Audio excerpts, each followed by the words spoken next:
은혜와 사랑이 함께 하시기를 바랍니다.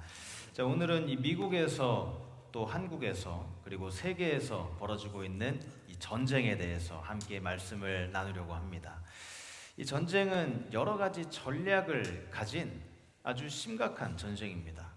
전체를 공격할 수도 있고 또 한 사람만을 공격할 수도 있는 이런 전쟁이고요. 더 심각한 것은 내가 깨닫지 또 그렇지 못하든지 간에 이미 내가 이 전쟁의 한 부분이라는 점입니다. 이 전쟁을 무시할 수도 없고 또 전쟁에서 내가 중립을 지킬 수도 없습니다. 중립을 지키려고 하다가 전쟁이 일어났을 때 내가 가장 위험한 부분에 있을 수도 있기 때문이죠. 이 전쟁은 바로 마귀와의 전쟁을 말하는 것이죠. 자, 오늘 본문에서는 이 마귀와 전쟁을 할 수 있는 여러 가지 무기에 대해서 알려주는데요.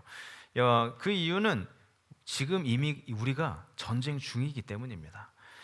그런데 이 말씀은 우리에게 무장을 해야 한다는 경각심을 주는 말씀이기도 하지만, 그런데 사실 이 승리의 선언이기도 합니다. 제가 여러분에게 여러 번 강조해서 말씀을 드렸다시피 우리는 이 거듭났을 때 이미 이길 수밖에 없는 그런 전쟁을 위해서 다시 태어난 것입니다. 이 말씀은 목회자나 선교사에게만 준 것이 아니라 모든 사람, 여기 앉아 계신 여러분들에게 주어주시는 하나님의 말씀입니다. 이 말씀이 구체적으로 어떤 것인지 자세히 살펴보도록 하겠습니다. 우리가 꼭 알아야 할 몇 가지 사항이 있는데요. 일단 우리의 적이 누구인지 확실하게 깨달아야 합니다. 본문 11절을 보시면 누구를 대적하라고 하죠? 바로 마귀입니다. 우리의 대적이죠. 자, 오늘날 이 마귀는 사람들 사이에서 굉장히 친근한 캐릭터로 사람들 사이에 스며들고자 합니다. 이 마귀를 봤을 때 깜짝 놀라면 안 되고, 마귀를 봤을 때 아무렇지도 않게 하기 위해서 이런 전략을 쓰는 것이죠. 이 대표적인 전략이 무엇이냐 하면 바로 우리 대한민국 축구 국가대표팀의 공식 응원팀인 붉은 악마입니다. 붉은 악마라는 이름을 들었을 때 우리가 아무렇지도 않죠. 그러면서 사람들이 그런 악마의 분장을 하고 열정적으로 응원을 하기도 합니다. 그리고 악마의 뿔이 달린 그런 머리띠를 아이들에게 씌워놓고 귀엽다라고 이야기를 하죠. 자, 이런 사람들에게 아무렇지도 않은 마음을 갖게 하는 것이 바로 마귀의 전략입니다. 지금도 여전히 우리 곁에서 우리가 넘어지길 바라고 또 자기의 존재를 모르는 상태로 계속 있기를 원하고 있습니다. 왜냐하면 자기를 몰라야 우리가 전쟁에 대비를 할 수 없게 만들기 때문이죠. 그래서 마귀가 누구인지 그리고 어떤 일을 하고 있는지 우리가 이것을 깨닫는 것이 정말 중요합니다. 자, 이제 이 대적을 어떻게 설명하죠? 11절에 이 마귀의 간계라는 그 단어를 보시면 이 간계를 뜻하는 단어는 헬라어로 메소디아라고 하는데요. 영어로 우리가 잘 아는 method, 방법이라는 뜻이죠. 자, 마귀는 굉장히 체계적이고 아주 전략적으로 계획을 세웁니다. 1보 전진을 위해서 2보 후퇴를 할 줄 아는 그런 존재이죠. 자, 그래서 우리가 나는 죄를 짓지 않고 있다, 내가 나쁜 일을 해도 죄를 짓지 않고 있다고 생각하게 만듭니다. 그런데 이 모든 것이 마귀의 전략입니다. 여러분 삶과 또 여러분 가정과 또 여러분의 속해 놓은 이런 교회를 무너뜨리기 위해서 열심히 계획을 세워놓고 일하고 있습니다. 또 마귀의 또 다른 특징은 영적인 존재라는 점입니다. 12절을 보시면 우리는 혈과 육을 상대하는 것이 아니라 악한 영들을 상대한다고 이야기를 합니다. 어떤 사람들은 영이라고 하면은 다 좋은 거 아니야? 이렇게 생각하시는 분들도 있는데 그렇지 않습니다. 모든 영에 다 선한 영이 있고 악한 영이 있습니다. 그렇기 때문에 예수님께서 요한일서 4장 1절에 영을 다 믿지 말고 영들이 하나님께 속했는지 분별하라고 말씀하시죠. 자, 종교개혁자 이 마틴 루터가 만든 찬송가 내 주는 강한 성이요라는 그런 찬송가 여러분 잘 아시죠? 이 찬송가 9절에 마귀에 대해서 표현하는 그런 부분이 있는데요. 모략과 권세로 무기를 삼으니 천하에 누가 당하랴. 자, 이 말은 정말 이 마귀가 가진 힘이 너무나 강대하다는 뜻입니다. 그만큼 전략적이고 영적이고 강하다는 뜻이죠. 육신적으로 보면 우리는 이 마귀의 상대가 될 수가 없습니다. 계란으로 바위치기 하는 그런 격입니다. 이 힘을 가지고 여러분의 삶과 또 가정을 무너뜨리기 위해서 끝까지 노력합니다. 그런데 이렇게 강력한 힘을 가진 마귀이지만 이 마귀는 이미 패배한 존재입니다. 하나님께서는 이미 마귀를 물리치셨죠. 앞으로 패배할 존재가 아니라 이미 패배한 존재입니다. 자, 요한복음 12장 30절에서 예수님께서 이 세상의 왕이 쫓겨났다고 말씀하셨고요. 또 요한일서 4장 4절을 보시면 자녀들아 너희가 하나님께 속했고 또 그들을 이기었나니 이미 이겼다 이렇게 말씀하십니다.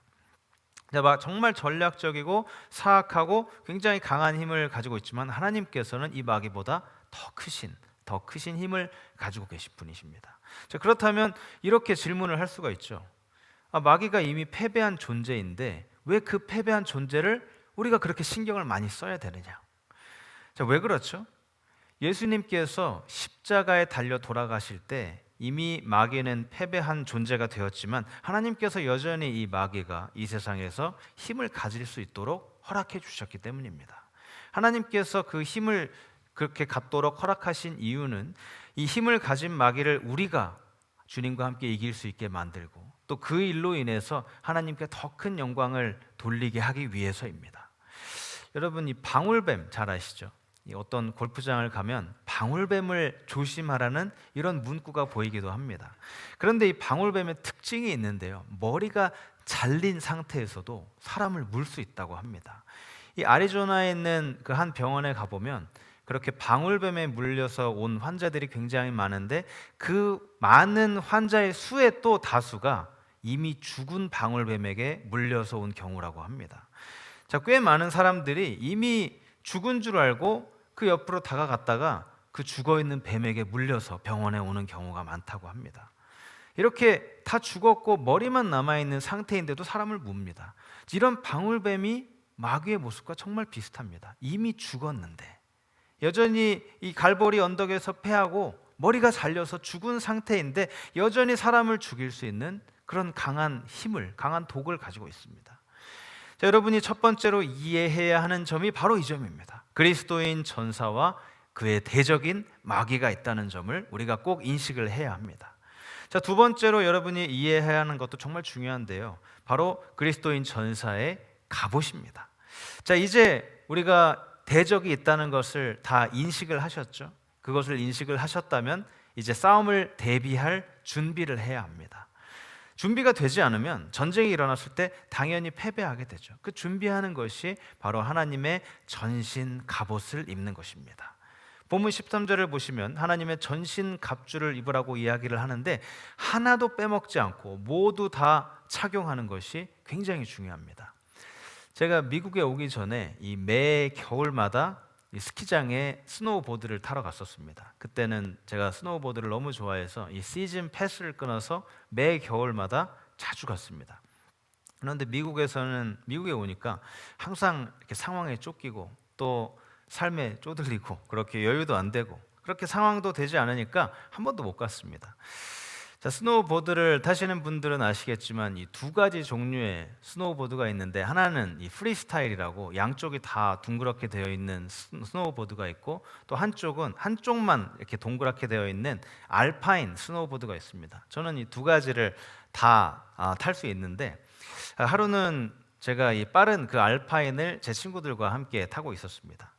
이 목표 그 꼭대기에서 중간 지점까지 목표를 정해놓고 누가 빨리 가느냐 이렇게 시합을 했는데요. 남자들 쓸데없는 오기 아시죠? 죽으면 죽는 거야 이런 마음으로 출발을 해서 잘 가고 있었습니다. 그때 제가 꼭대기에서 출발을 했기 때문에 사람들도 별로 없었고요. 그리고 이 눈의 질도 굉장히 좋았고 사람도 별로 없고 모든 것이 다 좋아서 이렇게 빨리 내려가고 있는데 이제 다른 친구가 중간에서 기다리고 있는 이 결승 지점에 거의 다 왔는데 이제 제가 마지막에 이렇게 조금씩 움직이는데 갑자기 뭔가 팍 부딪히더니 저도 순간적으로 날아가 버려서 정신을 잃었습니다.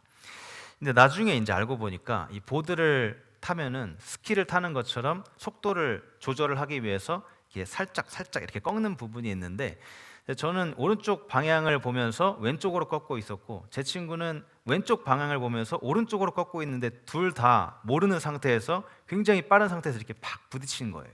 그러니까 완전히 둘 다 날아갔는데 다행히 아무도 그렇게 심하게 다치지 않았습니다. 몸에 살짝 멍이 들긴 했지만 그렇게 전혀 크게 다친 부분은 아무 데도 없었습니다. 제가 그때 감사하게도 이 헬멧도 쓰고 있었고 또 온갖 종류의 보호대는 다 하고 있었기 때문에 제가 다치지 않았던 것이죠. 자, 만약 하나라도 빠져 있었다면 정말 큰일이 났었을 것입니다. 자, 마찬가지로 이 하나님의 전신 갑옷을 하나도 빠짐없이 완전하게 착용하는 것이 굉장히 중요합니다. 본문을 보시면 하나님께서 이 갑옷에 대해 설명을 주시는데 14절에 진리의 허리띠를 매라고 말씀하십니다. 이 진리의 허리띠는 그리스도인의 완전함을 말합니다. 자, 1세기 그 로마 군인을 보시면 이 등 뒤에 슈퍼맨과 같은 그렇게 큰 이 천을 이렇게 달고 다닙니다. 가운 같은 것을 입고 가죽 허리띠를 메고 있는데요. 요즘에 이 할리 데이비슨 같은 오토바이를 타는 분들을 보면 가죽 벨트를 멋있게 차고 뭐 쇠사슬을 이렇게 추렁추렁 메고 다니더라고요. 또 웨이트 트레이닝 하시는 이런 분들을 보시면 이 허리에다가 가죽 벨트를 차고 허리를 고정하고 또 뭐 복압을 높이고 허리 부상을 당하지 않기 위해서 이 벨트를 찬다고 합니다. 자, 그때 당시 군인은 이 전투에 대비하면서 자신의 허리를 보호하기 위해서 벨트를 견고하게 메고 있었습니다. 또 이 벨트에 우리가 단검도 맬 수 있고 장검도 맬 수 있고 또 필요한 모든 것들을 다 이렇게 달 수가 있죠. 이 벨트가 중요한 또 다른 이유는 아까 말씀드린 그 슈퍼맨 망토 같은 이 가운이 걸리적거리지 않도록 그렇게 묶어주는 역할도 합니다. 이런 이유들 때문에 벨트를 착용하는데 이 벨트가 바로 완전함을 상징을 합니다. 다른 모든 것을 하나로 묶어주는 완벽한 역할을 하는 것이죠.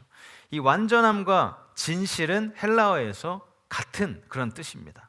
이 진리의 벨트가 없으면 전투에 참여할 수가 없는데요. 왜냐하면 이 마귀는 항상 거짓말로 우리를 공격을 하기 때문입니다. 잘못된 정보, 거짓 정보를 가지고 우리를 잘못된 길로 가게 만들죠. 그렇지만 예수님은 완벽한 진리이십니다. 마귀는 여러분의 삶에 진실이 없어지도록 거짓으로 가득 차도록 그렇게 공격을 하는데 그렇기 때문에 이 모든 것을 하나로 묶어줄 수 있는 진리의 벨트가 꼭 필요합니다. 자, 두 번째 갑옷은 의의 호심경이라고 하는데 호심경은 이 앞에 흉갑, 가슴을 막아주는 그런 갑옷을 말합니다. 여기서 말하는 의는 그리스도인의 순결을 뜻합니다. 우리가 죄를 지었을 때 회개하고 용서함을 얻은 이후에 얻게 되는 이런 순결함을 말하는 것이죠. 자, 그 당시 군인에게는 이렇게 흉갑이 있었습니다. 가슴을 막고 또 이 앞으로 오는 공격을 막아야 우리 심장 또 폐, 장기를 보호할 수 있는 그런 흉갑을 입어야 하죠. 우리에게 꼭 필요한 흉갑을 의로움이라고 이야기를 하고 있습니다. 예수님께서 마태복음 5장 8절에 마음이 청결한 자, 즉 마음이 순결한 자는 하나님을 볼 것이라고 말씀을 하셨습니다. 마귀는 이 거짓말로도 공격을 하지만 불순함으로 사람을 공격을 합니다. 다른 사람의 아내나 남편을 향해서 그런 불순한 생각을 갖게 하기도 하고요. 또 우리 마음과 머릿속에 이런 불순한 생각을 계속해서 심으려고 합니다. 뭐 페이스북, 유튜브, 또 뭐 넷플릭스, 뭐 드라마, 영화, 뭐 틱톡 이런 것을 통해서 불륜을 미화하고 그런 부정한 것들을 아무렇지도 않게 생각하게 만들려고 열심히 노력을 합니다. 그러면서 믿는 사람들에게도 이런 것은 죄가 아니야 이런 생각을 갖도록 만드는 것이죠. 자, 내가 그런데 만약 지금 이런 생각, 이런 것들은 죄가 아니야 라는 생각을 가지고 있다면 지금 내 갑옷에 금이 가 있다는 뜻입니다. 마귀는 그 금이 간 곳을 계속해서 공격합니다. 그렇기 때문에 하나님께서 말씀하십니다. 잠언 4장 23절 모든 부지런함으로 너의 마음을 지키라. 여러분, 우리가 하나님 앞에서 마음이 순결하지 않으면 전쟁에서 이길 수 없습니다. 마귀는 이 거룩한 그리스도인을 굉장히 무서워합니다. 다음으로 15절을 보시면 평안의 복음에 준비한 것으로 신을 신으라고 말씀하시는데요. 쉽게 말씀드리면 평화의 신발을 신으라는 그런 평안의 신발을 신으라는 말입니다. 자, 로마 군인에게 이런 신발이 굉장히 중요했습니다. 야구 그 스파이크 밑에 보면 쇠로 된 진 같은 것이 있죠. 이런 것들이 달려 있어서 이렇게 흔들리지 않고 견고하게 잡아주는 그런 역할을 하는 것이 로마 군인의 신발이었습니다. 자, 14절에 뭐라고 하죠? 서서 벨트, 흉갑, 신발을 신고 서라고 이야기합니다. 자, 이렇게 설 수 있게 해주는 신발이 어떤 신발이냐 하면 바로 평화의 신발입니다. 예수님께서 주시는 평화가 없으면 우리는 전쟁을 할 수가 없습니다. 말이 이상하죠? 평화랑 전쟁은 완전히 다른 말인데 모순처럼 들립니다. 그런데 내 마음속에 하나님께서 주시는 평화가 있어야 전쟁을 할 수 있습니다. 자, 마귀가 어떻게 공격을 한다고 했죠? 거짓말로 진실을 공격하고요. 또 불순함으로 순결함을 공격을 하고, 또 그렇다면 평화는 어떻게 공격할까요? 이 평화는 낙심하게 만들면서 평화를 파괴하는 것입니다. 자, 여러분 지금 마음의 평화를 누리고 있으십니까? 아니면 마음이 불안정하십니까? 평화가 없다면 왜 그럴까요? 제가 그 이유를 말씀드리겠습니다. 마음의 평안이 없는 이유는 내 주변의 상황 때문이 아닙니다. 성경에서 말하는 평안은 내 삶에 아무런 문제가 없는 때를 말하지 않습니다. 평화는 나에게 닥친 문제들을 해결할 수 있는 힘을 더해주는 것이죠. 우리 그리스도인들이 흔들리지 않는 유일한 방법은 바로 평화의 신을 신는 것입니다. 예수님께서 십자가의 피로 평화를 이루셨는데 우리는 전투가 일어났을 때 그 평화의 신발이 없다면 미끄러져서 넘어질 것입니다. 많은 사람들이 내가 병에 걸렸을 때, 낙심할 때, 또 내 자녀들이 말에 듣지 않을 때, 재정에 문제가 생겼을 때 내 마음의 평안을 잃게 됩니다. 그럴 때 이 평화의 신발을 신어야 굳건하게 설 수 있습니다. 자, 그 다음은 믿음의 방패입니다. 바울이 에베소서를 쓰고 있을 때 감옥에 갇혀 있는데 자신을 지키고 있는 그 로마 병사의 모습을 보면서 이 병사의 모습을 통해서도 내가 영적으로 얻을 것이 있구나, 이런 마음으로 에베소서를 쓰고 있었습니다. 자, 그 로마 병사에게 방패가 있었는데요. 이 방패의 크기가 2 feet by 4 feet입니다. 그리고 가죽으로 덮여 있었고요. 자, 그 당시에는 이제 화살로 공격을 할 때 그 화살 앞에 기름을 묻히고 또 불을 붙여서 그렇게 불화살을 쐈기 때문에 불을 막을 수 있는 이 가죽 방패가 필수였습니다. 그래서 바울이 본문 16절에 불화살을 소멸하라고 말하는 것이죠. 자, 그렇다면 이 마귀가 어떻게 공격하길래 이 믿음의 방패가 필요할까요? 의심을 통해서 공격합니다. 거짓말로 공격하기 때문에 진리의 허리띠를 메고 정욕의 공격을 막기 위해 순결의 갑옷을 입습니다. 또 낙심하게 하는 공격을 막기 위해 평화를 신고요. 의심을 통해 공격할 때 우리에게 필요한 것이 무엇이죠? 바로 이 의심을 통해 공격할 때 필요한 것이 바로 확실입니다. 그렇기 때문에 우리가 믿음의 방패를 드는 것이죠. 마귀는 우리가 항상 의심하게 만드는 불화살을 쏘기 때문에 우리가 믿음의 방패를 들어야 합니다.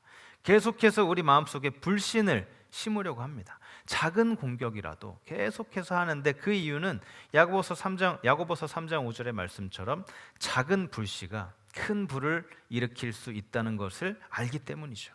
그래서 마귀는 이 작은 의심의 씨앗을 우리 마음속에 계속해서 심으려고 합니다. 자, 우리 자녀들도 준비가 되어 있어야 합니다.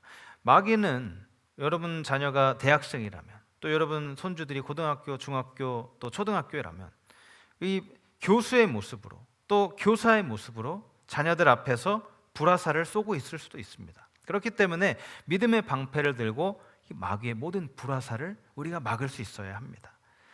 자, 그렇기 때문에 교육이 정말 중요하죠. 어디에 있든지 배운 것을 잊지 않고 하나님의 말씀을 기억하도록 우리 교회가 또 우리 부모가 교육을 해야 합니다. 여러분 모두 하나님께 믿음의 방패를 달라고 기도하시면 제가 여러분께 약속을 드릴 수 있습니다. 하나님께서 반드시 여러분에게 주실 것입니다. 이것이 바로 확신입니다. 자, 그 다음에 17절에 구원의 투구를 쓰라고 말씀하시는데요. 이 군인에게 있어서 헬멧이 정말 중요하죠. 왜 그렇죠? 이 머리를 다치면 아무것도 할 수 없기 때문입니다. 그렇기 때문에 가장 중요한 이 구원의 투구라고 이야기를 합니다. 자, 이 구원의 투구가 무엇이죠? 구원받고 천국 가는 것에 대해서 말하지만 그 이상이 있습니다. 바로 통제받는 그런 마음과 정신을 말하는 것입니다. 마가복음 5장을 보게 되면 군대 귀신 들린 그런 사람이 나오고 이 사람을 예수님께서 구원을 해주시죠. 그런데 이 사람의 힘이 너무나 셌기 때문에 아무리 쇠사슬로 이 사람을 묶어놓고 또 움직이지 않게 하려고 해도 어떤 것도 이 사람을 막을 수가 없었습니다. 그 힘을 가지고 뭔가를 항상 부수고 자기 몸에 자해를 하던 그런 사람이었는데 예수님께서 그 사람 안에 살던 귀신을 내쫓아 주십니다. 자, 그 이후에 사람들이 이 귀신 들렸던 사람을 보니까 옷을 바르게 입고 있고 이 마음이 온전하게 된 것을 발견을 했습니다. 자, 예수님이 없는 마음은 온전하지가 않습니다. 하나님이 처음에 만드신 그 마음을 잃어버렸기 때문이죠. 그렇기 때문에 우리는 이 마음과 정신을 지킬 수 있는 구원의 투구를 쓰고 마귀의 공격을 방어해야 합니다. 자, 이제 우리는 하나님께서 우리에게 주신 모든 전신 갑주를 다 입었습니다. 진실함을 상징하는 진리의 허리띠, 순결함을 상징하는 의의 호심경, 또 평안함을 상징하는 평화의 신발, 확신을 뜻하는 믿음의 방패, 우리 마음을 보호할 수 있는 구원의 투구, 이 모든 것을 입었다면 우리가 이제 전투에 임할 준비가 된 것입니다. 그런데 이런 갑옷의 특징들을 보면 예수님의 특징과 굉장히 비슷합니다. 자, 그러니까 이 갑옷을 입는다는 말은 사실 우리가 예수님을 입는다는 말과 같은 이야기입니다. 제가 교회에 있으면서 말씀을 준비하고 또 기도를 이렇게 하다가 가끔 스트레칭을 하면서 또 기분 전환을 위해서 이 교회를 이 본당을 돌아다니면서 걸어다니면서 기도를 하기도 하고요. 또 교회 주변을 이렇게 산책을 하면서 또 산책을 하면서 기도를 하기도 합니다. 자, 그러면서 이 갑옷을 생각하면서 제 자신을 확인을 합니다. 나는 정직한가? 순결한가? 평안함을 가지고 있는가? 또 확신이 있는가? 내 마음, 내 정신이 제대로 돼 있나? 여러분, 이 모든 갑옷의 조각들을 기도로 입으시는 여러분들이 되시기를 바랍니다. 왜냐하면 갑옷을 입는 것은 우리가 예수님이라는 옷을 입는 것이기 때문입니다. 자, 마지막으로 그리스도인 전사와 공격에 대해서 말씀을 나눕니다. 우리는 이 단순하게 갑옷을 입는 것만으로 만족하는 것이 아니라 이 전투에 직접적으로 뛰어들 수 있어야 합니다. 그런데 많은 사람들이 이 갑옷을 입고 그냥 집에 편안하게 앉아 있기를 원합니다. 자, 저희 자녀들이 어렸을 때 아이들이 유치원에서 놀고 있던 것을 이제 저는 보면서 다른 친구들과 놀고 있는 이런 모습들을 보았습니다. 그런데 이 친구들이 다 놀다가 아이들이 갑자기 다 가만히 앉아 있거나 또 절반은 가만히 앉아 있고 나머지 절반은 다 누워 있더라고요. 그래서 그 아이들의 한 엄마가 거기에 가서 얘들아 너희도 뭐 하고 있니? 이렇게 물으니까 자신들이 지금 전쟁놀이를 하고 있다고 합니다. 아니 무슨 전쟁놀이를 하는데 이렇게 조용하고 다 가만히 앉아 있고 누워 있어? 그랬더니 이 아이들이 뭐라고 했을까요? 자기들이 다 장군이기 때문에 누워 있다고 이렇게 이야기를 합니다. 자, 모든 아이들이 그렇게 자기는 장군이다라고 하고 병사는 아무도 하고 싶어 하지 않습니다. 그런데 이 아이들뿐만이 아니라 어른들도 마찬가지로 병사를 하고 싶어 하지 않습니다. 다 장군으로서 전쟁에 임하고 싶어 하는데 그렇지만 우리 장군은 하나님이시고 우리는 병사로서 전투에 임해야 합니다. 자, 그렇다면 우리가 어떻게 해야 이 확실한 승리를 얻을 수 있을까요? 우리가 첫 번째로 우리가 가져야 하는 것은 일단 마음가짐이 중요합니다. 본문 13절에 모든 것을 행한 다음에 똑바로 서는 것, 그리고 또 14절에 그런즉 서서 이렇게 이야기를 하는데요. 이 모든 것 13절과 14절을 종합해 보면 이 모든 일을 행하고 견디고 서고 서라는 말입니다. 자, 이 말이 정확하게 무슨 뜻일까요? 자, 여러분 아까 말씀드렸다시피 우리는 싸워야 하지만 예수님께서 이미 이기신 승리 안에 서 있습니다. 본문 10절에서 주 안에서 그리고 그의 힘의 능력으로 강건하라고 말씀하시죠. 여러분이 이 싸움에 뛰어들면 예수님께서 이미 허락하신 그 승리 위에 서 있는 것입니다. 우리는 승리하기 위해서 싸우는 것이 아니라 이미 승리로부터 시작해서 싸우는 것입니다. 자, 이것이 바로 우리의 마음가짐, 우리가 반드시 승리하기 위한 마음가짐입니다. 그리고 또 다른 확실한 승리를 가질 수 있는 방법은 이 칼의 능력과 힘을 믿는 것입니다. 17절에 성령의 검, 곧 하나님의 말씀을 가지라고 하는데요. 이 앞에서 나를 보호할 수 있는 전신 갑주를 가지는 것도 굉장히 중요한데 공격할 수 있는 이 칼을 가지는 것도 참 중요하죠. 자, 그렇지만 여러분은 전투를 하기 위해서 방어를 할 뿐만이 아니라 공격할 수 있는 칼이 필요한데 바로 하나님께서 성령의 검을 여러분에게 주셨습니다. 이 성령의 검은 일반 검과 달리 굉장히 강력한 힘을 가지고 있습니다. 17절에 이 검을 뭐라고 하죠? 하나님의 말씀이라고 합니다. 자, 히브리서 4장 12절을 보시면 이 하나님의 말씀에 대한 설명을 해주시는데요. 말씀이 살았고 활력이 있고 에너지가 넘친다, 이렇게 이야기를 하고요. 또 좌우의 날선 검보다 예리하다, 정말 좋은 그런 검이죠. 제가 말씀을 너무나 좋아하고 이 사랑하는 이유는 이 성경에 놀라운 힘이 있다는 것을 알기 때문입니다. 예수님께서 40일 동안 금식을 하고 계실 때 이 마귀가 찾아와서 예수님을 유혹하고 시험하죠. 당신이 하나님 아들이라면 이 돌들을 빵으로 만들어 보아라. 자, 그랬을 때 예수님께서 무엇을 하시죠? 칼을 뽑으셨습니다. 마태복음 4장 4절, 기록되었을 때 사람이 떡으로만 살 것이 아니요 하나님의 입으로부터 나오는 모든 말씀으로 살 것이다. 말씀의 검으로 공격을 하셨습니다. 또 계속해서 마귀가 공격하고 유혹할 때 예수님께서는 말씀의 검으로 이 마귀를 물리치셨습니다. 자, 또 확실한 승리를 갖기 위해서 이 성령의 공급을 받아야 합니다. 이 군대를 다녀오신 분들은 잘 아시겠지만 보급이 굉장히 중요합니다. 그만큼 이 제때에 필요한 물품을 받는 것이 너무나 중요하기 때문이죠. 그래서 이 보급 대대가 군대 안에서 굉장히 힘이 셉니다. 우리 여성분들이 싫어하시는 군대 얘기해서 좀 죄송합니다. 자, 우리가 전쟁을 위해서 필요한 것은 우리가 굳건하게 서고 갑옷을 입고 성령의 검을 가진 다음에 이 공급을 위해서 우리가 하늘을 바라봐야 합니다. 이 하늘을 바라보는 것이 바로 기도와 간구죠.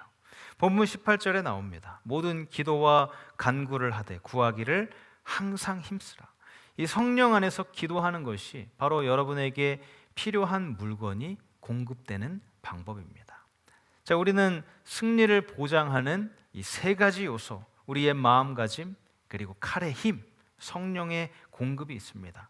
이 세 가지를 가지고 주님과 함께 마귀와의 전쟁에서 늘 승리하는 모든 성도님들이 되시기를 주님의 이름으로 축복합니다. 자, 이제 말씀을 마무리합니다. 그런데 여러분, 우리가 이 모든 싸움을 하기 위해서 우리는 힘을 합칠 수 있어야 합니다. 바울은 뛰어난 병사였습니다. 뛰어난 군인이었지만 자기 혼자서 싸움을 할 수 없다는 것을 알고 있었죠. 그래서 오늘 본문에서 자신의 에베소 교회 성도들을 위해서 기도하지만 자기를 위해서도 기도해 달라고 이야기를 하고 있는 것입니다. 자, 우리는 전투를 혼자서 할 수 없는 그런 존재입니다. 우리가 하나가 되어서 싸울 때 거룩한 큰 힘을 불러낼 수 있는 그런 시너지를 발휘하는 그런 존재들이 되는 것입니다. 자, 우리는 함께 이 싸움을 하고 있습니다. 저는 여러분이 꼭 필요하고요. 저는 여러분이 꼭 필요하고요. 여러분도 저를 꼭 필요로 합니다. 그리고 여러분은 옆에 계신 각자를 다 필요로 하는 존재들이고요. 그렇기 때문에 우리가 서로 힘을 합쳐서 싸울 수 있어야 합니다.